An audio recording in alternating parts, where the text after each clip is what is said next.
오늘은 종려주일입니다. 예수님께서 십자가 순환을 당하시기 전에 예루살렘에 입성하신 것을 기념하는 선데이, 주일날이죠. 동시에 예수님의 고난이 시작된다고 해서 우리가 고난주일이다, 패션위기 시작이 된다, 고난의 주간이라고 그러죠. 그날 예수님께서 예루살렘으로 올라가던 때의 무드는 한마디로 열광적인 페스티벌, 축제였습니다. 역사적인 사건이에요. 히스토리컬 이벤트였습니다. 6월절을 맞아 예루살렘을 찾아온 수많은 유대인과 이방인들 중에 하나님을 섬기는 자들이 예수님이 예루살렘으로 들어오시는 모습을 지켜보면서 자신의 겉옷을 길에 펴고 종려나무가지를 흔들면서 환호했습니다. 인산인해를 이룬 수많은 사람들이 호산나, 다윗의 자손이요, 가장 높은 곳에서 호산나 함성을 지르고 종려나무가지를 흔들어대면서 열광하는 그 모습을 오늘 우리가 먼저 상상해 볼 수 있게 되기를 바랍니다. 예루살렘 전체가 들썩거렸습니다. 그러나 이 열광적인 종려주일 축제의 배후에 예수님의 예루살렘 입성을 돋보이게 만든 무명의 손길들이 있었습니다. 그래서 먼 발치에서 이름 없이 지켜보면서 소리 없이 기뻐했던 감추어진 사람들이 있었음을 잊지 말아야 합니다.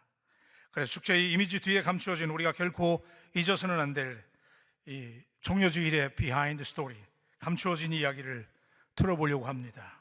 대단히 흥미로운 등장인물 두 사람을 만나고 싶습니다. 첫째는 우리가 먼저 만나고 싶은 인물은 나귀 새끼의 주인입니다.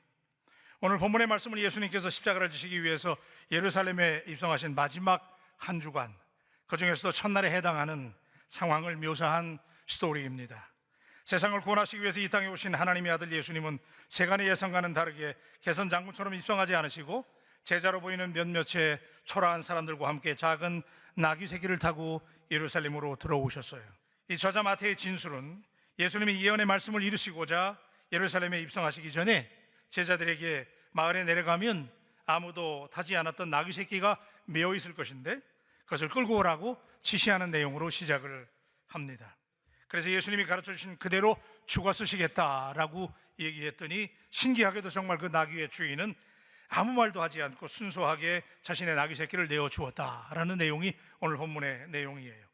이 마가복음의 스토리, 마가복음의 묘사를 보면 좀 더 굉장히 드라마틱한데, 마가복음 11장 4절 6절에 보니까 제자들이 가서 본즉 나귀 새끼가 문 앞 거리에 메어 있는지라 그것을 푸니 거기 서 있는 사람 중 어떤 이들이 이르되 나귀 새끼를 풀어 무엇 하려느냐 하매 제자들이 예수께 이르신 대로 말하매 이에 허락하는지라 그랬어요.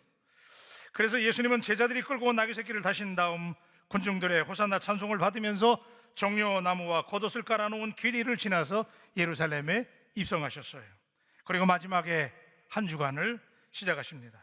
이렇게 사람들이 종려나무까지 흔들며 예수님을 환영했다는 의미에서 별명이 붙여진 오늘 주일, 팜 선데이, 종려주일. 이날의 의미를 밝히기 위해서 숨겨진 퍼즐 조각을 찾는 마음으로 이 시대에 그리스도인들이 찾아내야 될 인물, 예루살렘에서 입성하신 예수님이 다시든 그 나귀 새끼를 죽어 쓰시겠다는 생뚱맞은 말 한마디에 두말하지 않고 기꺼이 제공했던 그 사람, 그 나귀의 주인을 만나고 싶습니다.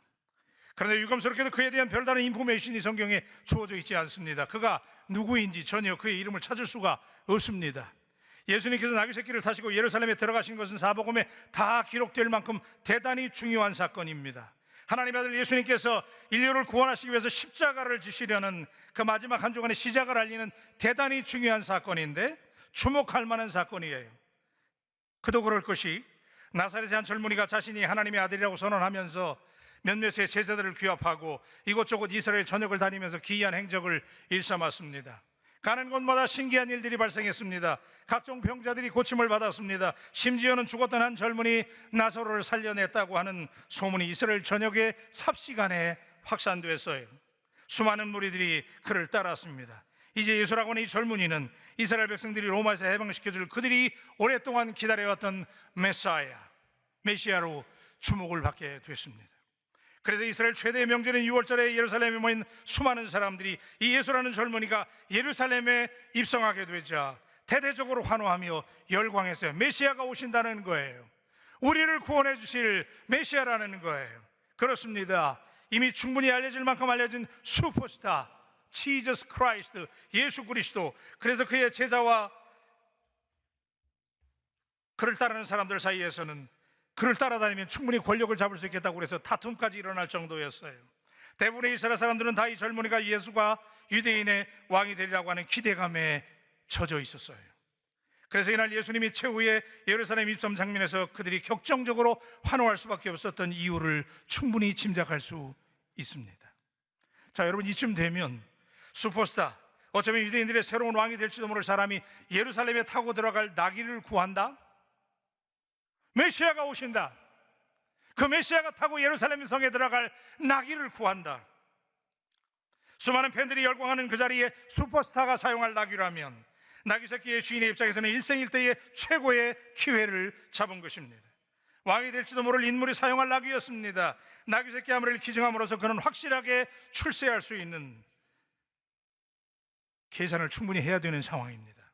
그러나 여러분, 사복음서 어디를 관찰해도 이 나귀 새끼의 주인의 이름은 고사하고 그에 대한 구체적인 정보를 찾을 수는 없습니다.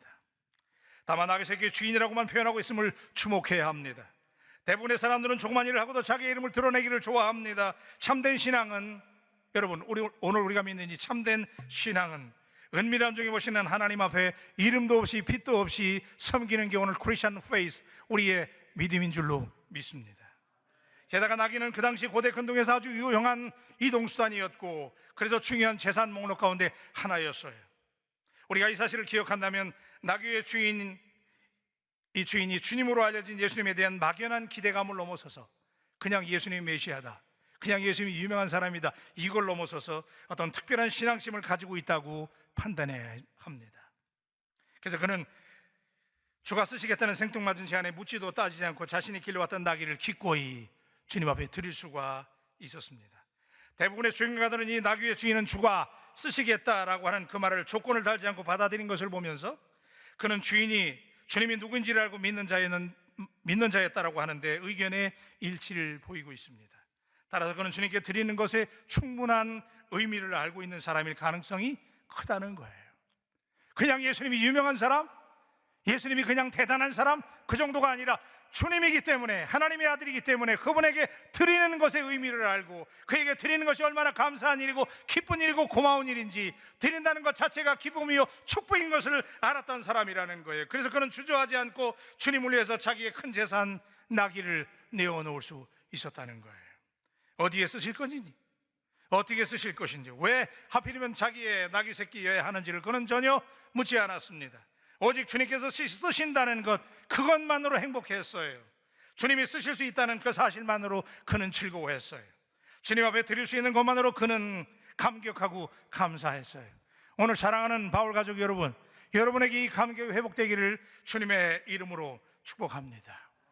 자신의 이름조차 남기지 않고 아무런 보상도 바라지 않은 채 버렸던 나귀 새끼의 주인, 차라리 그것을 드릴 수 있게 된 것을 자기 인생의 최고의 보람과 기쁨으로 여기는 사람, 이 시대 그리스도인들이 닮아야 될 모습은 아닐까요? 이 나귀의 주인의 무명의 섬김이 오늘까지 하나님의 구원 역사에 결코 잊혀질 수 없는 미담으로 남겨진 것은 오늘 저와 여러분에게 무엇을 웅변합니까? 오늘 우리들의 섬김은 얼마나 변색되어 있나요? 이름을 남기기를 좋아하고 기념되면 더 좋아하고 누가 알아주지 않으면 섭섭한 섬김, 계산에 너무 영리한 헌신, 이것은 어쩌면 핏발의 헌신이에요. 신앙생활은 어떤 대가를 바라고 섬기는 것이 아니라 이미 하나님께 받은 은혜가 고맙고 감사하여 이웃과 교회를 섬기게 되는 줄로 믿습니다. 바로 이것이 오늘 우리가 본받아야 될 신앙의 마들입니다. 우리는 아무런 자격이 없었어요. 그러나 그럼에도 불구하고 unqualified, 그죠? 우린 전혀 자격이 없었지만 하나님께서 전적인 은혜를 통해서 하나님이 우리에게 은혜로 자격을 주시고 하나님의 종 삼아 주셔서 오늘도 일하게 되는 줄로 믿습니다. 아름다운 경치를 구경하려면 관광지를 가야 되고, 돈을 벌려면 사업을 해야 되고, 이름을 드러내려면 정치를 해야 되고, 권력을 얻으려면 힘 있는 사람 따라다니면 되는 거예요. 오늘 우리가 바울교회 와서 신앙생활하는 것은 이와 같은 세속적인 야망과 욕심을 충족하려고 오는 게 아니에요. 내 꿈을 이루려고 오는 게 아니에요. 오늘 우리가 바울교회 와서 신앙생활하는 것은 이와 같은 세속적인 욕망과 욕심을 이루는 것이 아니라 만물의 주관자 되시는 전능하신 하나님, 불러도 고맙고 감사하신 하나님,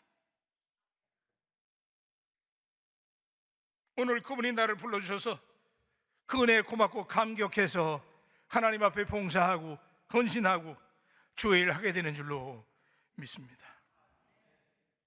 이걸 우리가 주님의 이 은혜를 무조건적인 은혜라고 그래요. Unconditional grace. 자격을 따지면 저희 자리에 못 왔어요. 여러분 마찬가지 아니에요? 그러나 그럼에도 불구하고 무조건적인 은혜 때문에, 그래서 우리는 대가를 기대하는 신앙생활은 본질에서 빗나가는 거예요. 오늘 저는 여러분에게 묻기를 원합니다. 당신의 크리스천 라이프는 지금 건강하십니까? 왜 봉사합니까? 왜 헌금합니까? 왜 직분 가지고 계십니까? 우리가 버려야 될 것은 물질적이고 현세적인 보상 심리가 아니라 그저 감사하고 고맙고 불러주신 주님의 사랑에 감격하는 주의 종들 되십시다. 두 번째, 우리가 주목해야 될 감추어진 또 하나의 인물은 최후의 만찬 자리에 그 자리를 제공한 다락방 주인이에요. 종려 주일을 맞으면서 우리가 주목해야 되는 또 하나의 감추어진 배역, 다락방 주인의 헌신도 눈물겨운 감동을 전해줍니다.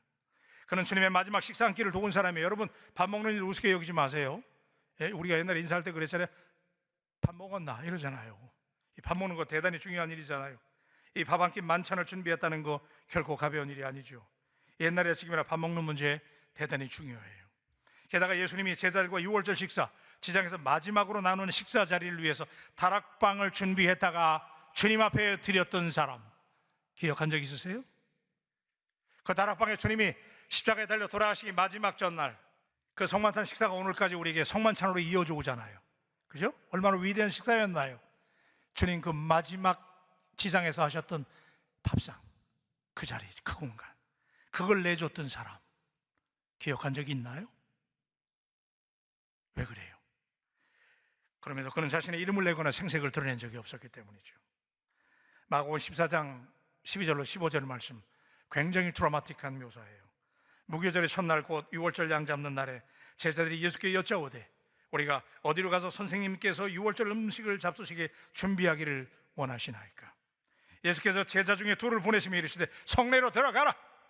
그리하면 물 한 동이를 가지고 가는 사람을 만나리니 그를 따라가서 어디든지 그가 들어가는 그 집주인에게 이르되 선생님의 말씀이 내가 내 제자들과 함께 유월절 음식을 먹을 나의 객실이 어디 있느냐? 여러분, 이런 땡깡이 어디 있어요? 그죠? 무조건 물으라는 거예요. 자, 그리하면 자리를 펴고 준비한 큰 다락방을 보이리니 거기서 우리를 위하여 준비하라 그랬어요. 여러분, 예수님께서 십자가에 달리시기 위해서 예루살렘에 입성하시고 제자들과 최후의 만찬을 준비하는 마지막 장면이잖아요. 그래서 자, 예루살렘에 들어가면 물 한 동이를 지고 가는 사람을 만날 텐데 그 사람 따라가서 그 주인에게 무조건 말하라는 거예요. 그죠? 마지막 시간을 위해서 준비된 방이 있느냐? 그러면 무조건 그 방을 내준다는 거예요. 이 납득할 수 없는 명령이지만 여기에 선뜻 그 방을 내어주었던 이 다락방 주인, 이 사람을 결코 무시하지 마세요. 마가복음 14장 15절을 보면 이렇게 묘사합니다. 그리하면 자리를 펴고 준비한 큰 다락방을 보이리니 거기서 우리를 위하여 준비하라 그래요. 여러분, 제가 여러분의 이해를 돕기 위해서 제가 영어 좀 덜 쓰라고 그러는데 근데 이해를 돕기 위해서 말씀을 드리려고 그래요. He will show you, 그가 너에게 보여줄 것이다. A large room upstairs, furnished and ready 그랬어요.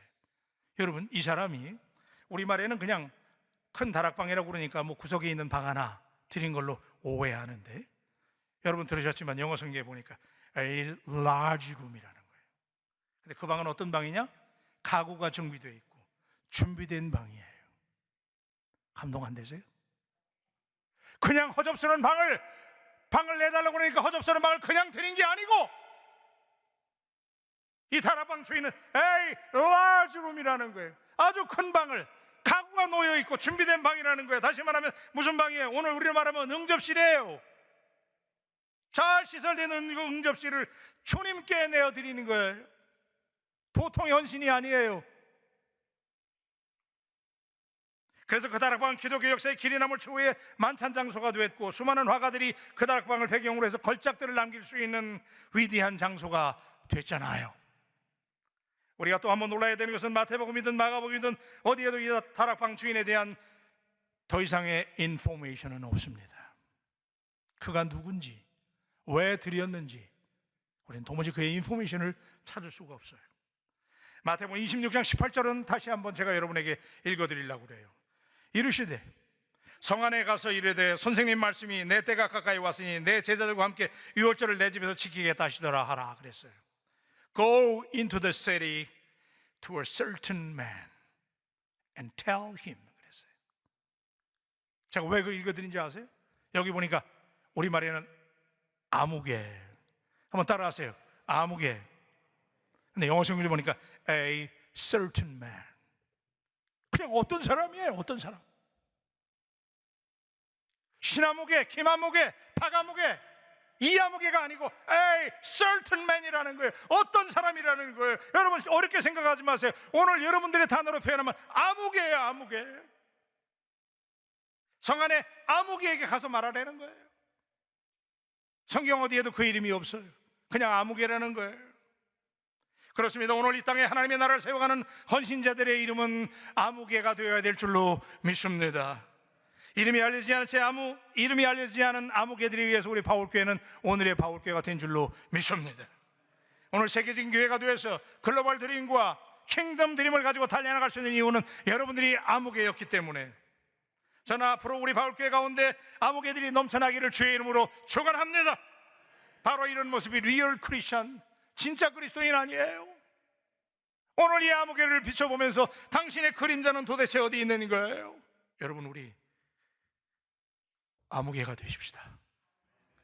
이 종려주일에 우리 나귀 주인과 같이 다락방 주인처럼 무명으로 돌아가기를 결심하십시다. 고린도후서 6장 9절로 10절은 우리를 이렇게 위로하세요. 무명한 자 같으나 유명한 자요, 죽은 자 같으나 보라, 우리가 살아있고 징계를 받은 자 같으나 죽임을 당하지 아니하고, 근심하는 자 같으나 항상 기뻐하고, 가난한 자 같으나 많은 사람을 부유하게 하고, 아무것도 없는 자 같으나 모든 것을 가진 자라는 거예요. 할렐루야! 무명한 자 같으나 내가 유명한 자예요. 여러분, 우리가 보배입니까? 아니면 보배를 담는 질그릇입니까? 정답은 자명합니다. 우리는 깨지기 쉬운 질그릇입니다. 우리 안에 담겨진 예수님이 보배예요. 그분이 빛나는 분이시기 때문에 질그릇인 내가 덩달아 빛나는 거예요. 내가 덩달아 호사를 누리는 거예요. 예수가 아니라면, 주님이 아니라면, 우리가 목사님, 장로님, 집사님, 안수 집사님 이 소리 어떻게 들어요? 예수님 때문에 호사를 누리고 예수님 때문에 빛나는 건데, 우리는 그 예수님보다 나를 드러낼 때가 많지 않았나요? 오늘 사랑하는 바울 가족 여러분, 우리 바울교회는 예수님만 드러내는 진정한 리얼 크리스천들로 넘쳐나게 되기를 주님의 이름으로 축원합니다. 여러분, 이 사람, 이 아무개라고 하는 이 다락방 주인, 이 사람의 헌신이 얼마나 위대했냐면 몇 가지 이유가 더 있는데, 여러분, 이때 대단히 위험할 때였어요. 안 그렇겠어요? 예수님 메시아 아닙니까? 폭동이 일어날지도 모르잖아요. 지금 그가 예루살렘에 들어온다고 그러니까 로마 정부에서는 지금 그러지 않아도 폭동이 일어나가지고 골치 아파 죽겠는데, 인기 있는 예수, 슈퍼스타 예수가 예루살렘에 들어온다? 그 당시에 역사가 요세푸스에 의하면 6월절에 보통 200만에서 250만이 몰렸다는 거야. 좀 놀라십시다. 이렇게 많은 사람들이 몰려오는데 그 중에 장정만 얼마냐 말이에요. 그런데 거기서 슈퍼스타 예수, 메시아가 들어온다? 얼마나 촉각을 곤두세울 때입니까? 예수의 일거수일투족을 노려볼 때입니다. 대제사장과 서기관들과 그 권력을 잡은 사람들은 지금 예수님이 자칭 하나님의 아들이라고 그러고 다니니까 핑계를 걸어가지고 지금 잡아 죽여야 되겠는데, 밀란이 일어날까 봐, 6월절이니까 그때 잡으면 밀란이 일어나니까 지금 언제 잡을까 지금 지켜보고 있잖아요. 그죠? 그러다가 성만찬 이후에 잡혔지 않습니까? 결국 이렇게 될 때, 여러분, 이 살벌할 때 이 상황을 알고 있는 이 다락방 주인이 이 경계가 삼엄하고 이렇게 아주 무서운 순간에 자신의 다락방을 내준다? 역적이 되는 거예요. 있는 것도 감춰야 돼. 근데 그때 자기 다락방을 내줘요. 뭐예요? 자기 생명도 기꺼이 드리는 사람. 오늘 이런 그리스도인 되시기 바랍니다. 뿐만입니까? 여러분, 이때가 제가 말씀드렸잖아요. 200에서 250만이 몰려들 때입니다. 방이 남아있을 리가 없잖아요. 이때는 다 솔드아웃이에요. 다 팔리는 거예요. 대목 아닙니까? 1년 중 최고의 대목이란 말이에요. 피크 시즌이잖아요. 역사가 요세푸스가 그런 분석을 했더라고요. 이때 예배 드리려고 거래하는 양 한 마리 값이 16배가 뛴다는 거예요. 16배. 판값은 어떻겠어요? 최소한 애틀리스트 16배 이상. 그런데 그 방을 남겨뒀다가 팔아먹으면 얼마나 수입이 대단해요. 그런데 그 방을, 그 가구가 정렬되어 있고 준비되어 있는 방을 주님께 드린다? 자기 희생을 감수하고. 여러분, 이거 멋있잖아요. 사실은 따지고 보면 우리 거 하나도 없어요. 다 주님의 것인 줄로 믿습니다. 그렇잖아요. 다 주님 거든. 가져가시면 어떡할 거예요? 우리는 뭐예요? 청직이잖아요. 이 다락방 주인 아무개는 그렇기 때문에 주 앞에 이걸 드렸어요. 근데 여러분, 제가 말씀을 해주면서 여러분에게 이 말씀으로 격려하려고 그러는데, 여러분, 이 다락방 주인의 이 헌신이, 이 다락방 하나 내드렸는데 여러분 아시잖아요. 그 다락방이 사도행전 2장에 가서 주님께서 약속하신 바 성령이 임했을 때 120문도가 어디 모였어요? 다락방에 모였어요. 많은 주경가들이 최후의 만찬이 열렸던 그 다락방, 거기가 성령이 역사하신 최초의 공간이요, 그 초대교회가 시작된 장소라는 사실을, 그 사실이 여러분에게 도전이 되길 주의 이름으로 축원합니다. 그걸 드렸더니, 그 방을 주님께 드렸더니 하나님이 그걸 사용하셔서 초대교회가 탄생하는 장소가 됐다는 사실이에요. 뿐입니까? 사실은요, 우리가 마가라고, 그 다락방을 뭐라고 불러요? 마가의 다락방이라고 그러잖아요. 사실은요, 마가의 다락방이 아니에요. 마가의 아버지의 다락방이에요. 여기 아무개. 많은 주경가들이 의견의 일치를 보이는 대목이에요. 마가의 아버지, 아까 누구였어요? 그 이름이 아무개. 그 아무개가 하나님 앞에 드렸던 그 다락방, 거기서 예수 믿는 사람들이 모이고 제자들이 모이고 거기서 성령을 체험하면서 아무개의 아들이었던 마가는 어려서부터 하나님 앞에 헌신하는 것, 드리는 것, 하나님 앞에 예배하는 걸 보고 자란 거예요. 그래서 그 마가는 초대교회 위대한 지도자가 됐고, 나중에 베드로가 그렇게 고백해요. 마가는 내 아들이라는 거예요. 아무개의 아들 마가, 그 하나님 앞에 드렸던 그 다락방의 주인, 그 아들이 이렇게 성장해서 베드로의 선교의 동역자가 되고 초대교회 위대한 지도자가 돼서 마가복음을 기록하는 사람 뿐입니까? 바울과 바나바와 함께 유럽 선교를 도운 사람, 위대한 사람으로 쓰임받을 수 있었던 것은 아버지 아무개의 헌신, 이 희생이 있었기 때문에 이 아들은 하나님이 그렇게 쓰신 거예요. 오늘 여러분 가족에, 우리 가문에 이런 역사가 기록되기를 주의 이름으로 축원합니다. 여러분, 아무리 크고 위대한 것도 드리지 않으면 무가치한 것이고 다 뺏기는 거예요. 그런데 무능하고 무가치한 것이라도 주님 손에만 쥐어지면, 그죠? 모세의 지팡이 하나, 그 양칠 때 별거 아니었잖아요. 그런데 주님 손에 쥐어지니까, 그리고 소년이 싸웠던 도시락 하나, 그거 별 볼 일 없는 거예요. 근데 주님 손에 쥐어지니까 기적의 도시락이 된 줄로 믿습니다. 오늘 우리가 하나님 앞에, 저는 이제 말씀을 정리해요. 오늘은 종려주일이에요. 동시에 우리를 위해서 십자가를 지시고 나귀 새끼를 타시고 예루살렘에 입성하신 날이에요. 죄 많은 나와 당신을 구하기 위해서 그분은 당신의 몸을 십자가에 주셨는데, 오늘은 두 사람을 만났어요. 무명의 나귀 주인과 아무개로 표현된 다락방 주인이 던져주는 메시지는 도대체 뭐예요? 저는 여러분들에게 오늘 여러분의 집문서를, 여러분의 재산을 당장 팔아가지고 바치라고 드리는 말씀이 아니에요. 왜 바치는지를 묻고 있는 거예요. 왜 드려야만 되는지를 여러분에게 묻고 있는 거예요. 다 주님의 것. Everything we have comes from God. 하나님께로부터 오는 거예요. 우리 하나님 앞에 이 이름을 남기지 않은 이들의 헌신을 보면서 구원의 은혜와 감격 때문에 그저 주님 앞에 드릴 수 있다는 것 자체가 기쁨이고, 더 드리지 못해서 우리의 삶까지 드리기를 작정하는 오늘 거룩한 팜 선데이, 종려주일이 되어주시기를 축복해요.